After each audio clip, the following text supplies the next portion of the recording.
السلام علیکم ویورز۔ علوی خاندان کی ایک عورت کا واقعہ۔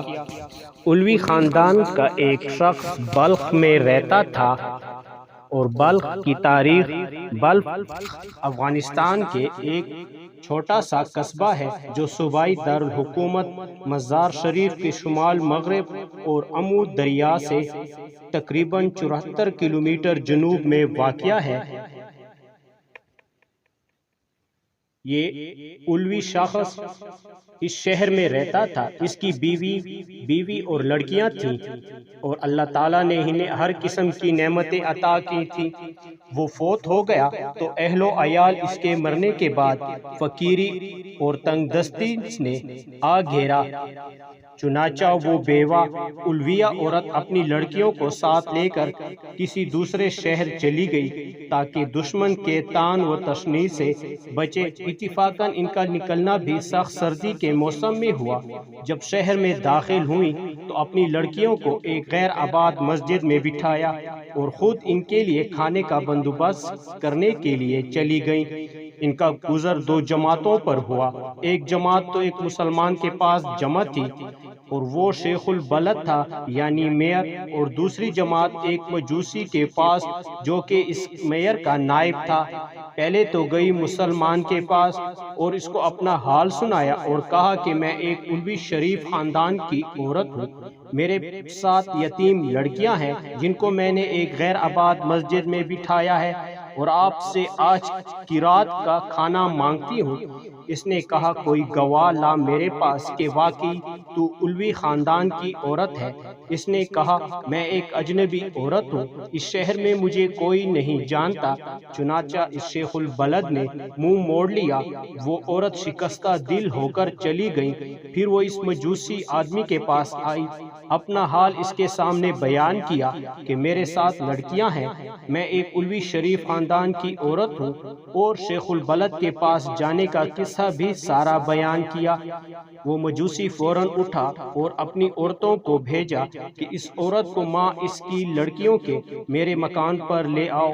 پھر ان کو نہایت ہی نفیس کھانا کھلایا اور بہترین لباس پہنایا۔ جب آدھی رات ہوئی تو شیخ البلد نے خواب میں دیکھا کہ قیامت قائم ہو گئی ہے اور رکھا گیا ہے جھنڈا نبی کریم صلی اللہ علیہ وسلم کے سر پر، اور ایک محل ہے سبز یاقوت کا جس کے کنارے یاقوت کے ہیں اور اس میں مرجان کے یاقوت جڑے ہوئے ہیں۔ پھر کہا شیخ البلد نے یا رسول اللہ صلی اللہ علیہ وسلم یہ محل کس کا ہے؟ آپ صلی اللہ علیہ وسلم نے فرمایا یہ مسلمان کے لیے ہے۔ اس نے کہا یا رسول اللہ میں مسلمان ہوں۔ تو آپ صلی اللہ علیہ وسلم نے فرمایا میرے پاس گواہ لا کہ تو واقعی ہی مسلمان ہے۔ وہ سن کر حیران رہ گیا تو فرمایا نبی کریم صلی اللہ علیہ وسلم نے وہ عورت علوی جب تیرے پاس آئی تھی تو نے بھی تو یہی کہا تھا کہ میرے پاس گواہ لا کہ واقعی تو علوی عورت ہے، سو اسی طرح تو بھی گواہ لے آ میرے پاس کہ واقعی مسلمان ہے۔ جب خواب سے بیدار ہوا تو نہایت غم زدہ و پریشان تھا۔ بیدار ہوتے ہی دریافت کیا وہ عورت کہاں ہے؟ جب معلوم ہوا کہ وہ عورت مجوسی کے پاس ہے، اس نے آدمی بھیجا کہ مجوسی میرے پاس لاؤ۔ چنانچہ وہ لایا گیا تو اس نے کہا کہ میں یہ عورت علویہ تجھ سے مانگتا ہوں ماں لڑکیوں کو۔ تو مجوسی نے کہا یہ کام بہت ہی مشکل ہے اور مجھ کو بلا شبہ بہت برکات حاصل ہوئیں۔ تو شیخ البلد نے کہا مجھ سے 1000 دینار لے لے، ان کو مجھے دے دے۔ مجوسی نے اس سے جواب دیا یہ بہت ہی مشکل ہے، میں انہیں واپس نہیں کروں گا۔ مجوسی نے کہا جو چیز آپ چاہتے ہیں میں اس کا زیادہ مستحق ہوں۔ وہ محل جو آپ نے خواب میں دیکھا ہے وہ میرے لیے بنایا گیا، کیا تم میرے سامنے اپنے اسلام کا اظہار کرتے ہو؟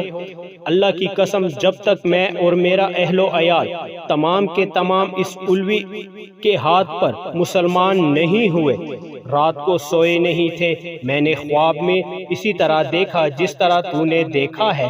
اور مجھے رسول اللہ صلی اللہ علیہ وسلم نے فرمایا وہ عورت الویہ اور اس کی لڑکیاں تیرے پاس ہیں؟ میں نے عرض کیا جی یا رسول اللہ صلی اللہ علیہ وسلم۔ تو آپ صلی اللہ علیہ وسلم نے فرمایا یہ محل تیرا اور تیرے گھر والوں کا ہے اور تیرے گھر والے تمام جنتی ہیں۔ یہ واقعہ کتاب الکبائر از امام ذہبی رحمۃ اللہ علیہ سے نقل کیا گیا ہے۔